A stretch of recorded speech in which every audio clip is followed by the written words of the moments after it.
We're going to start the message this morning in a moment with a video that, it goes back to about when I was 12 years old, 1966. So this is an oldie, but I think a goodie. But when the word cherish came up for me to think about and preach about today, this song by the Associations came to my mind. We'll just play the first part of it.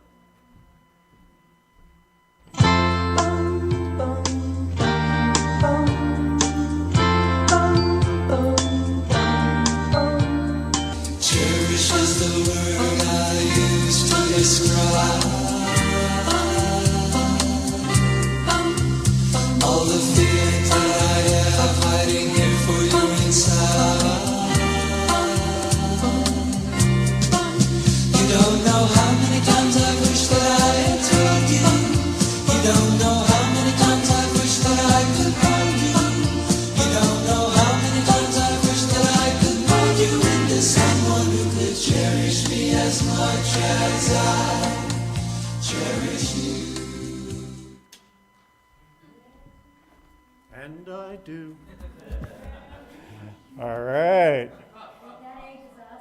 Yeah, that's aging a few of you. Others are like, I haven't even heard that on the oldie station. All right. Well, every once in a while, I turn on the radio or read a book and something just really hits home. And it's like, I've got to share this with the congregation. And that's what happened with this morning's message. It would be 2 weeks ago tomorrow night on my way back from Erie chorale practice, and I was listening to WCTL. Focus on the Family was on at, I think it was 9:30, somewhere in there. And they were interviewing a gentleman by the name of Gary Thomas, I believe the name is.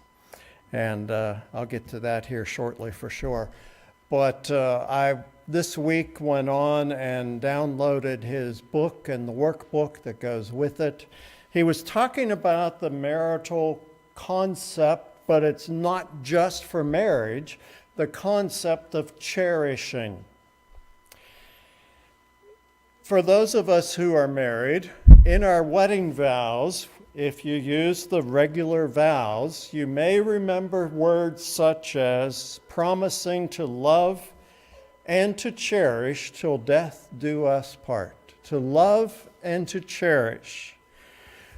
Throughout our lifetime, we, I think, understand the concept of love a little bit better, and we tend to do love throughout the marriage, I hope, in a healthy marriage. But the cherish part of it, I don't know that we do that great of a job at the cherish. Maybe we aren't even sure what it means to cherish somebody. Now, I do want you all to be applying this to your life in some way. You have a child, you have a grandchild, you have a parent, you have somebody who is important to you that you can cherish in a bit of a different way, perhaps, but you'll see how it applies in situations other than marriage. I sent this sermon to my daughter and her husband, Adam and Melissa, last night by email, and because it's going to have their picture in it later, and so I wanted them to see that, and yes, I will owe them lunch for that. The thing is, if I mention my family in a message, I have to take them out to lunch. So I know some of you have tried to get me to mention you so that I would take you out to lunch. But hey, Chuck, how are you? All right. So I wanted to share this message with them.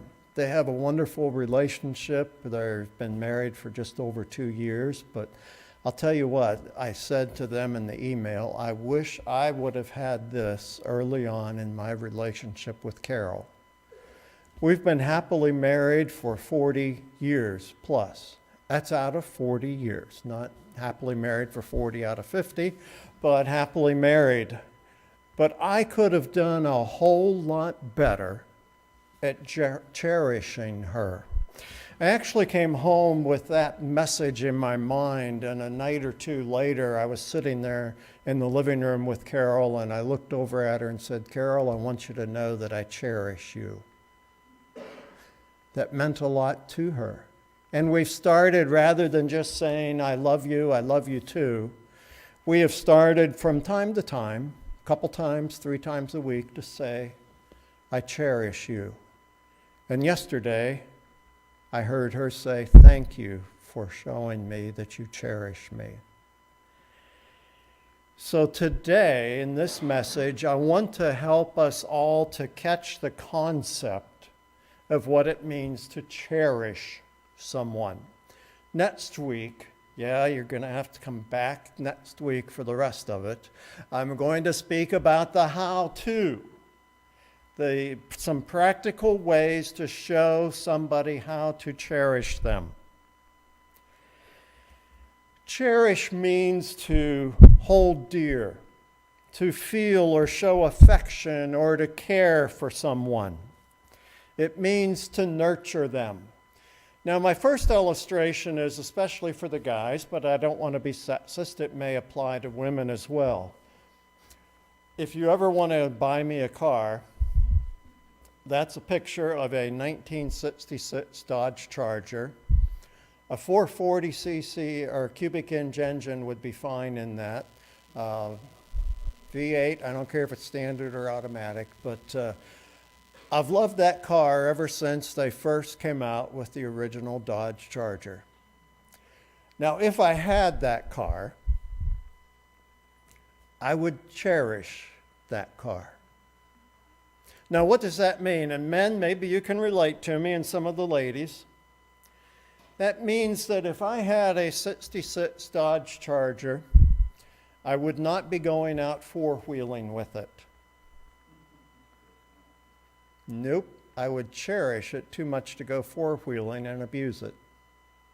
If I had that 66 Dodge Charger, I would be buying the best wax you could get. And I would be using the best, I wouldn't put it through anything that would scratch it. When I'm washing it, I would make sure there's no sharp stuff in the sponge. I would make sure it was just perfectly taken care of. I would drive that car carefully. Maybe quickly, but carefully. I mean, once or twice you have to see how long it takes to get to 60 with a car like that. So that's what it would mean for me to cherish that car. And that's just a car. Just a car. What might it be like for a person? One of the things that the speaker said was that infatuation lasts for 18 to 24 months. When you start a relationship, there is an infatuation that you go through that is just, every time they touch your hand, there's an electrical shock that goes through you when it's a romantic relationship.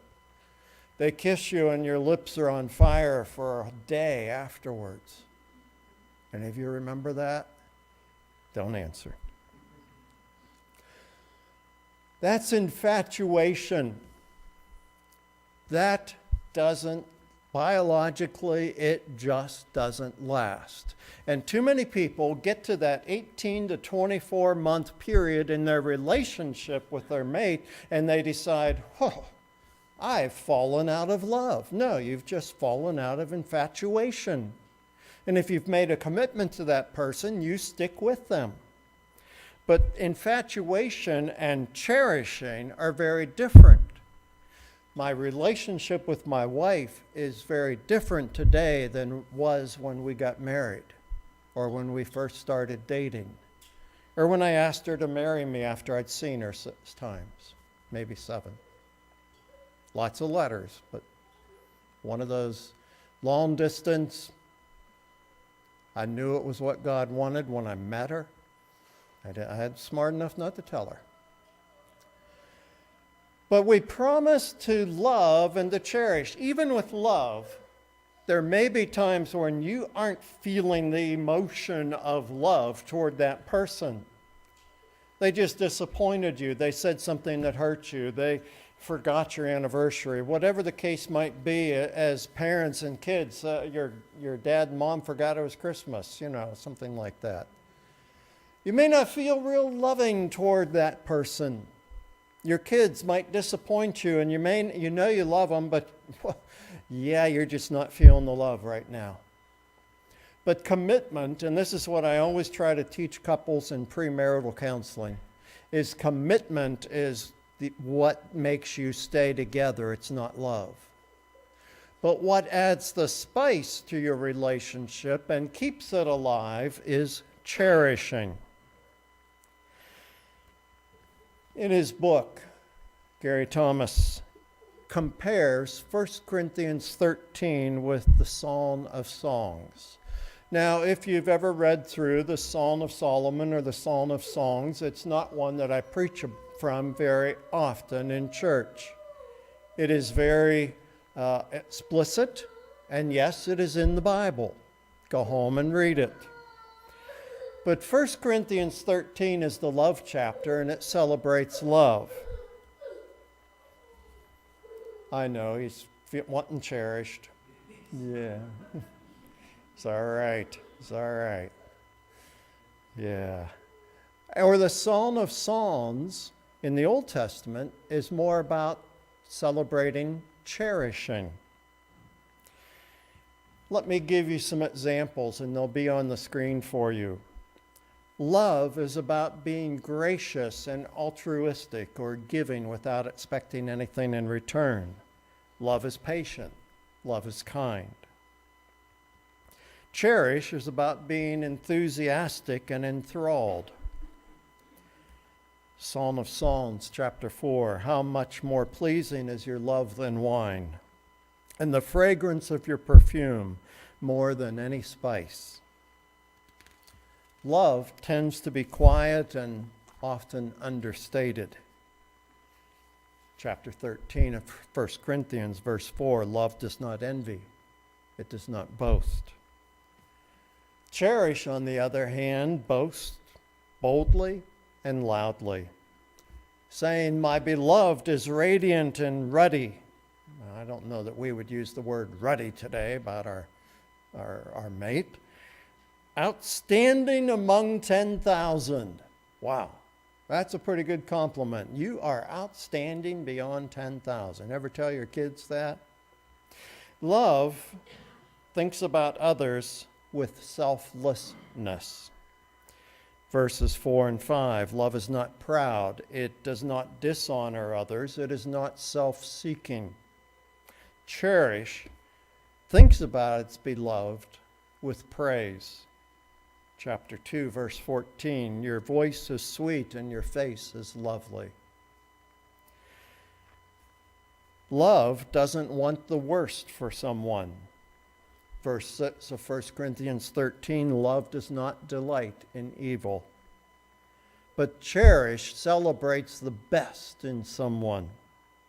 How beautiful you are, my darling, oh, how beautiful. Love puts up with a lot. Love always hopes. It always perseveres. Cherish enjoys a lot.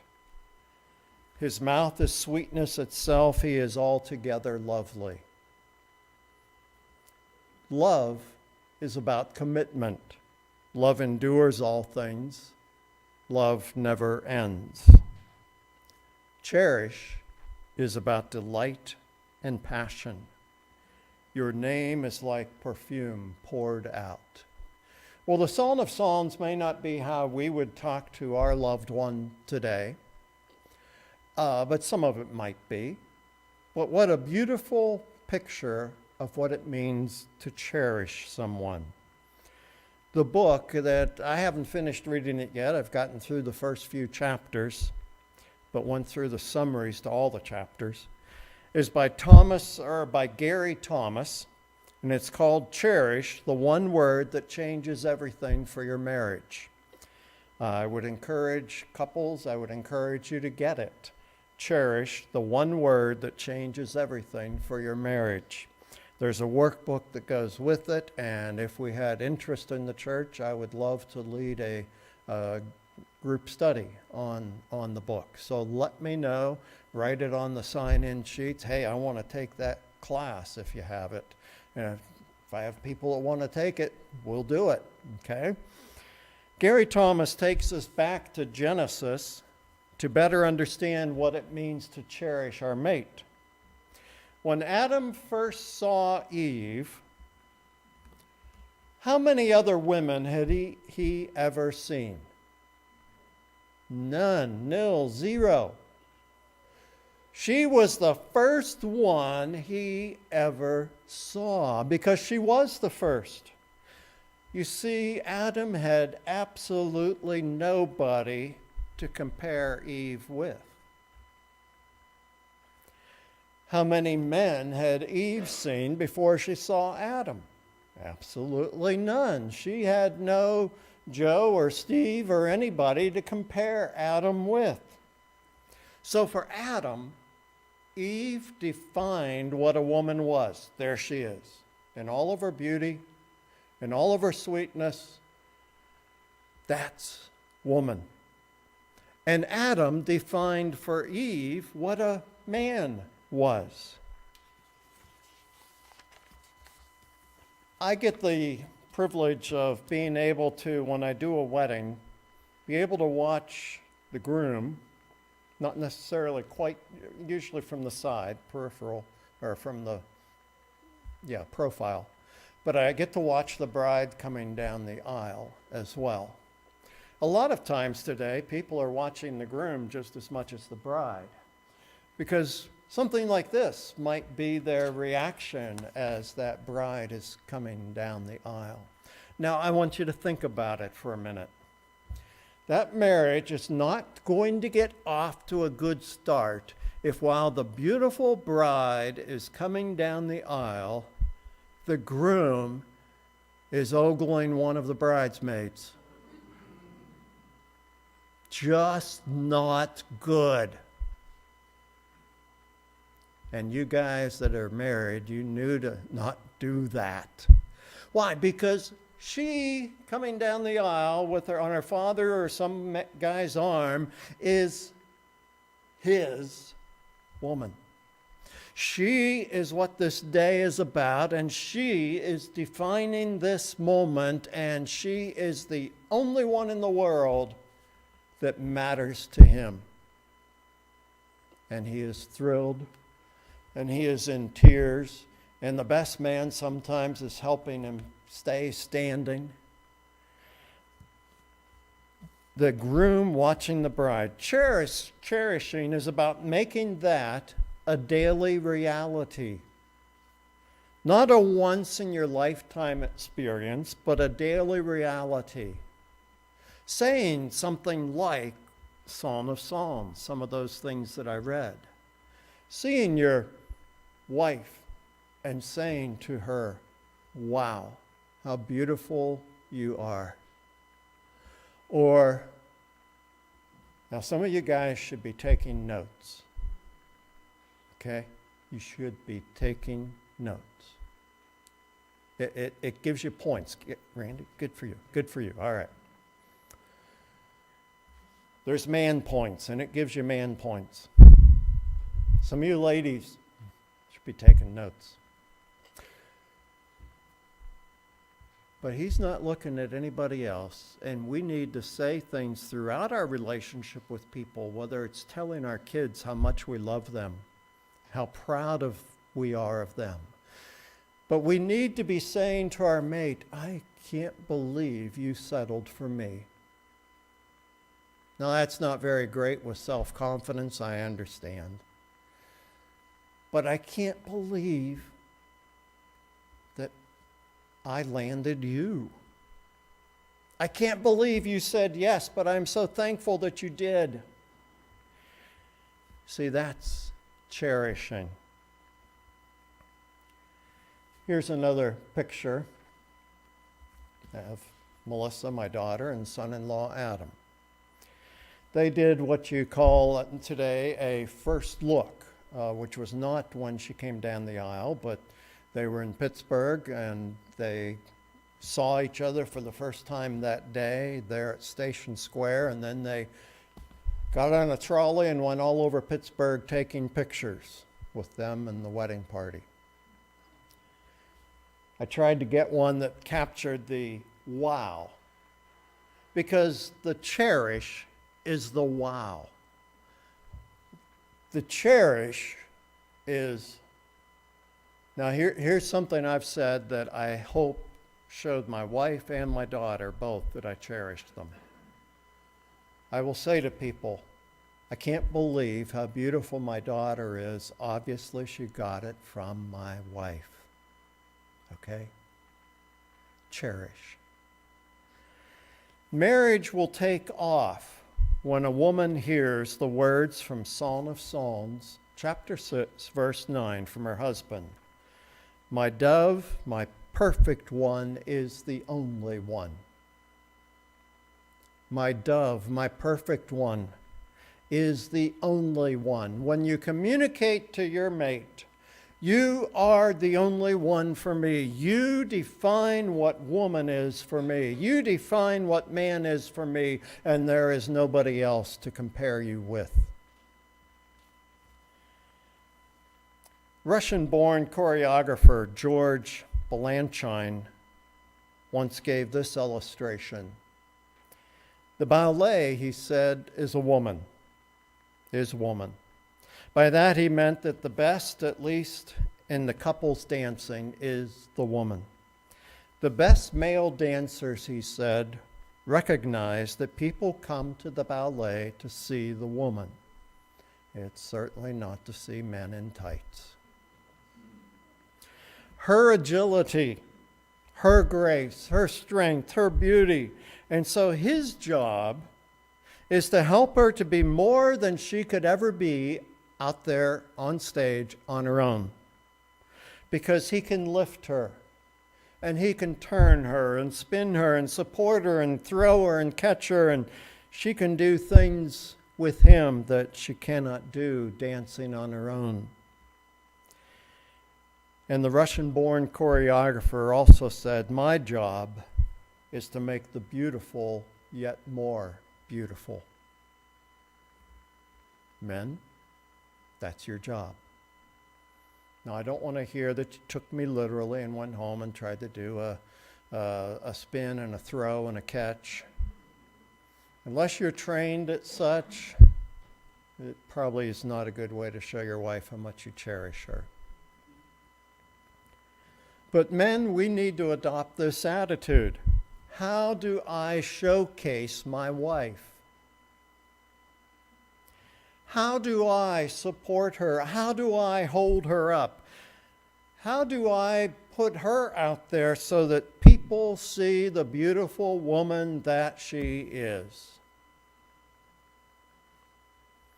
Now, I'd sort of like some input from the women now. Would that make you feel special? I think it would. Wives, when a husband looks at her husband, when a wife looks at her husband like Adam, I'll get it right here. Wives, when a wife looks at her husband like Adam, you are cherishing him. The day that you get married, you make what this author calls a commitment to contentment. I think wives need to do this, or husbands need to do the same thing. Now, I want you to understand, ladies, no guy has it all. No guy can do it all well. And guess what? It goes the other direction too. You have to realize that your guy has certain strengths. He does not have other strengths. There are things that your father could do that your husband cannot do. So don't judge him based on what somebody else can do. Love him and cherish him for what he can do. Don't compare him to others.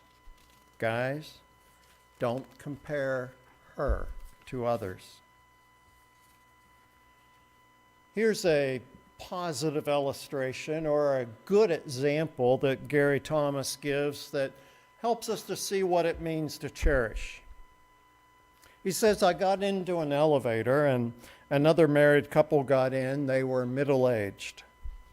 I'm in the back of the elevator and the guy is standing in front of the buttons where you push for the floors, just kind of staring at him. So his wife says, 9th floor. And you'd think she had just given him a physics test. I mean, I wanted to say it's between 8 and 10, but that would have been mean, so I just smiled and waited. He finally found the 9 button, and she just, now you could see that going 2 different directions, can't you? She cuddled up to him and said, your mind is really full about that business meeting, isn't it? And he goes, yeah. And she says, don't worry, it's going to work out okay. You know, she could have shamed him. She could have made fun of him. She could have been really sarcastic. But what she did, she recognized he's doing something really important, and that's distracting him from something that really doesn't matter.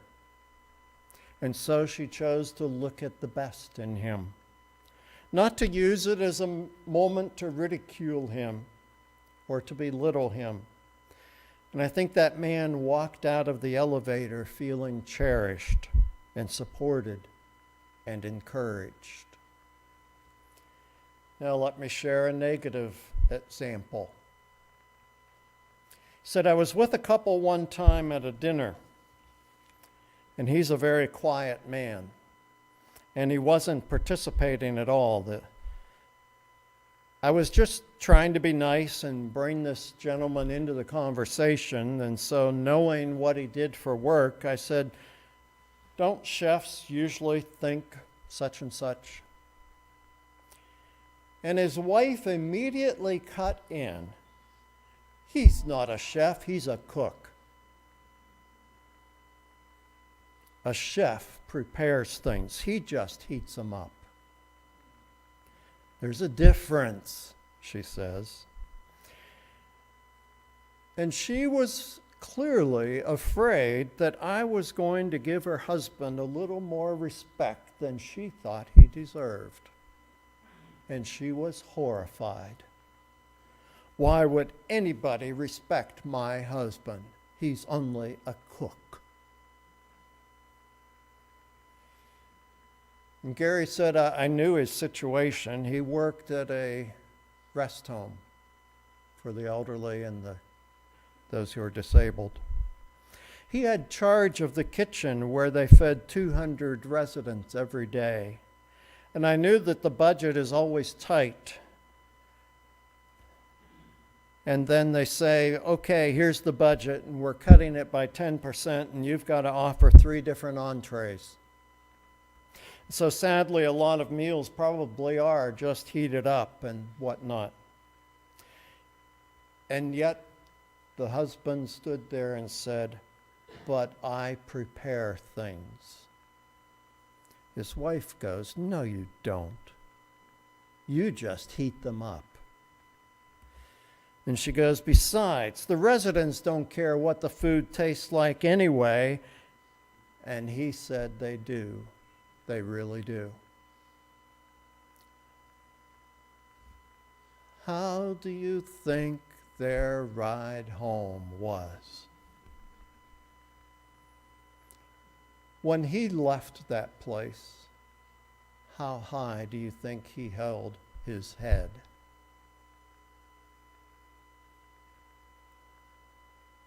That's not cherishing.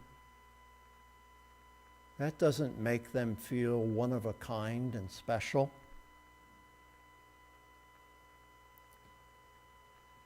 And you see, we can watch our kids on the basketball court or the swim meet, and they lose, and we yell at them, say, if you would have done what I told you to do, you would have won.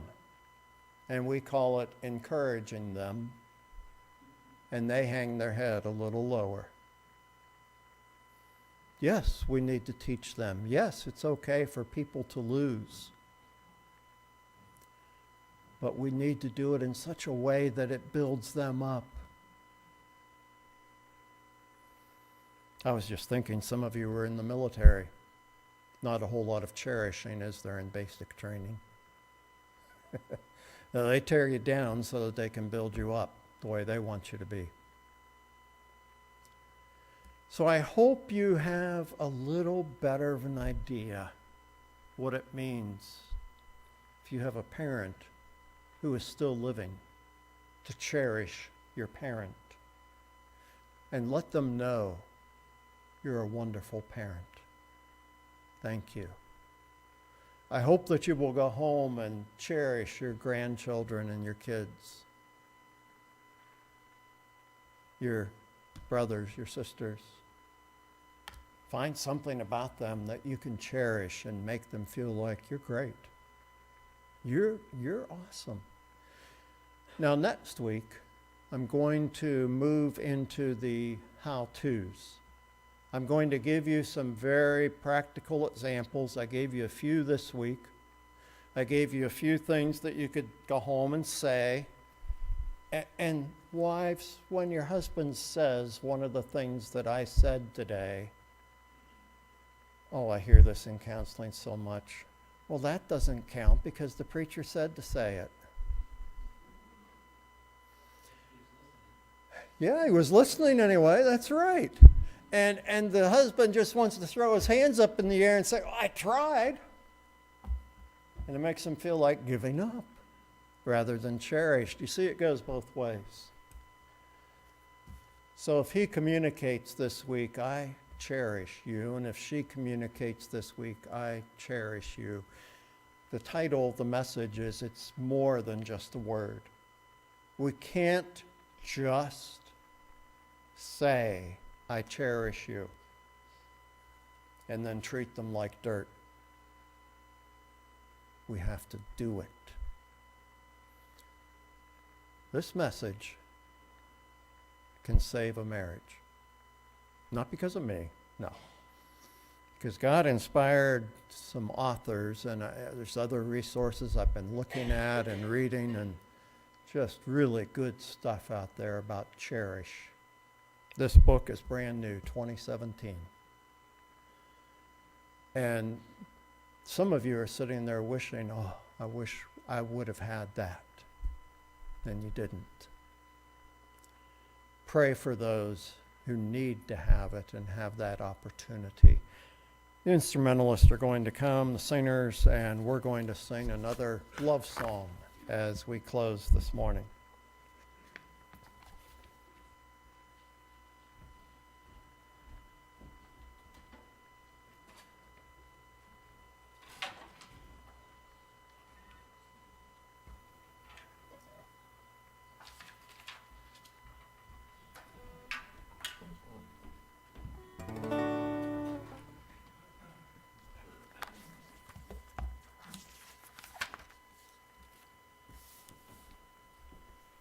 Love through me, oh Lord, love through me.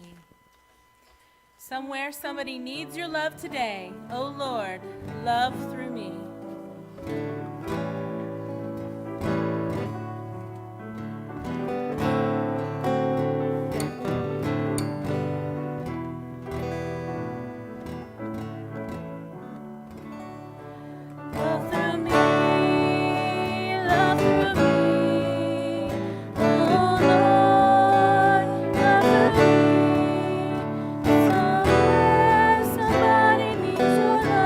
Today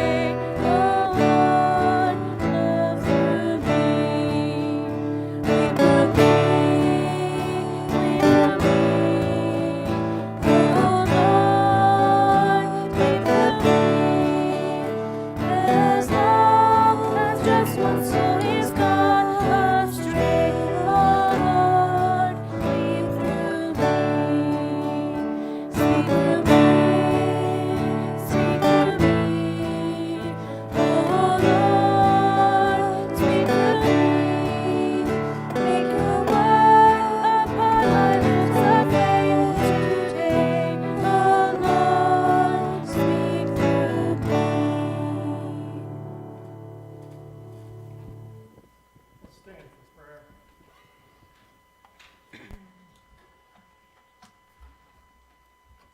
Our dearest Heavenly Father, for some of us, there may need to be somebody that we apologize to today because we haven't been showing cherish. Could be our wife, a husband, a child, a parent. Each, it looks a little different, but we all need to know that we are cherished, that we are special, that we are one of a kind.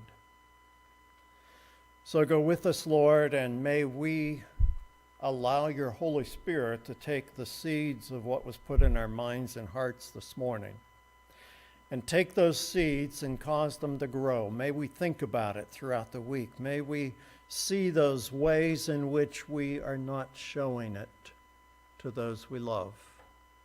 And may we start to show it, live it out.